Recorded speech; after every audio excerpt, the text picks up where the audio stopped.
ഇപ്പോൾ വരുന്ന മറ്റൊരു വാർത്ത നോക്കാം. AI ക്യാമറ സ്ഥാപിച്ചതിൽ കെൽട്രോണിന് പണം അനുവദിച്ച് സർക്കാർ. 9.39 കോടി രൂപയാണ് കെൽട്രോണിന് അനുവദിച്ചത്. ഈ വാർത്തയുടെ വിശദാംശങ്ങളുമായി തിരുവനന്തപുരത്ത് നിന്ന് വിഷ്ണു കരുണാകരൻ ചേരുന്നു. വിഷ്ണു, ഏറെ കൊട്ടിഘോഷിച്ച് സ്ഥാപിച്ചതാണ് AI ക്യാമറ. എന്നാൽ കെൽട്രോണിന് പോലും പണം അനുവദിക്കാത്ത ഒരു സ്ഥിതിവിശേഷമുണ്ടായിരുന്നു. അവർ ജീവനക്കാരെ പിൻവലിക്കാനുള്ള നീക്കത്തിലുമായിരുന്നു.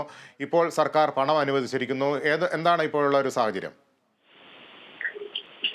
ലിബീഷ്, താങ്കൾ സൂചിപ്പിച്ചതുപോലെ തന്നെയാണ് ക്യാമറ വെച്ചതിന് വലിയ രീതിയിലുള്ള കെൽട്രോണുമായി ബന്ധപ്പെട്ട അല്ലെങ്കിൽ ക്യാമറ സ്ഥാപിച്ചതുമായി ബന്ധപ്പെട്ട വലിയ രീതിയിലുള്ള ഒരു കൊട്ടിഘോഷിച്ച ഒരു സാഹചര്യം ഉണ്ടായിരുന്നു.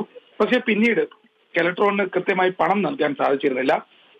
അതിന്റെ അടിസ്ഥാനത്തിൽ പ്രവർത്തനമെല്ലാം മുടങ്ങിയിരുന്നു. പ്രത്യേകിച്ചും എടുത്തു പറയേണ്ടത് ഈ കരാർ ജീവനക്കാരുണ്ടായിരുന്ന സമയത്ത് കരാർ ജീവനക്കാരെ കഴിഞ്ഞ ദിവസം പിരിച്ചുവിട്ട സാഹചര്യമുണ്ട്. അതുകൊണ്ട് തന്നെ പറയുകയാണ്, കരാർ ജീവനക്കാർ ഉണ്ടായിരുന്ന സാഹചര്യത്തിൽ കൂടുതൽ ചെല്ലാൻ ജനറേറ്റ് ചെയ്യാനുള്ള സാധ്യത ഉണ്ടായിരുന്നു. അതോടൊപ്പം തന്നെ ഈ റെക്കോർഡ് ചെയ്യുന്ന, അതായത് ക്യാമറയിൽ വരുന്ന ഈ പിഴ നിയമലംഘനമൊക്കെയും കണ്ടെത്തുവാനുള്ള സൗകര്യങ്ങളുണ്ടായിരുന്നു. പക്ഷേ ഇപ്പോൾ കെൽട്രോൺ ജീവനക്കാരെ കഴിഞ്ഞ ദിവസം പറഞ്ഞു വിട്ടിരുന്നു. അതിനുശേഷം വ്യക്തമായത് ഇപ്പോൾ ജീവനക്കാർ കുറച്ചു ദിവസമായി എത്തുന്നില്ല എന്നുള്ള വ്യാപക പരാതി ഉയർന്നിരുന്നു.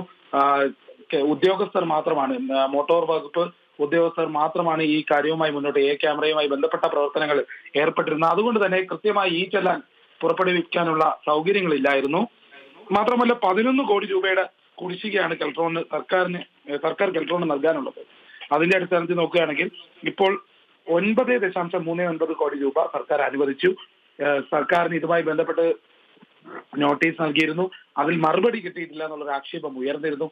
അതിന് ശേഷമാണ് ഇപ്പോൾ പുതുതായി ചുമതലയേറ്റ ഗതാഗത വകുപ്പ് മന്ത്രി KB ഗണേഷ് കുമാർ ഉറപ്പ് നൽകിയത്.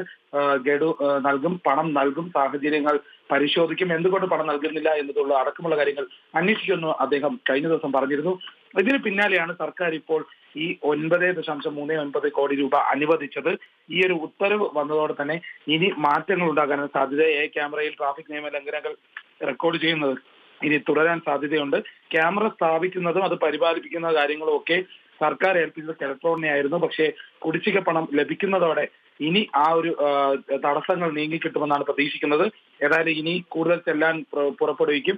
കൂടുതൽ നിയമലംഘനങ്ങൾ റെക്കോർഡ് ചെയ്യാനുള്ള സാധ്യതയുണ്ട്. ഇനി പിൻവലിച്ച ഉദ്യോഗസ്ഥ അല്ലെങ്കിൽ കരാർ ജീവനക്കാരെ ഇനി തിരിച്ചെടുക്കാനുള്ള സാധ്യതയും കാണുന്നുണ്ട്. ഏതായാലും ഉടൻ തന്നെ ഈ ഒരു പണം കൃത്യമായി ലഭിക്കുകയാണെങ്കിൽ ക്യാമറയുമായി ബന്ധപ്പെട്ട പ്രവർത്തനങ്ങൾ കൃത്യമായി തന്നെ പോകാനാണ് സാധ്യത. ലഭിച്ചു. ശരി വിഷ്ണു, AI ക്യാമറ സ്ഥാപിച്ചതിൽ കെൽട്രോണിന് പണം അനുവദിച്ച് സർക്കാർ ഉത്തരവായിരിക്കുന്നു. വിശദാംശങ്ങളാണ് തിരുവനന്തപുരത്ത് നിന്ന് വിഷ്ണു കരുണാകരൻ നൽകിയത്.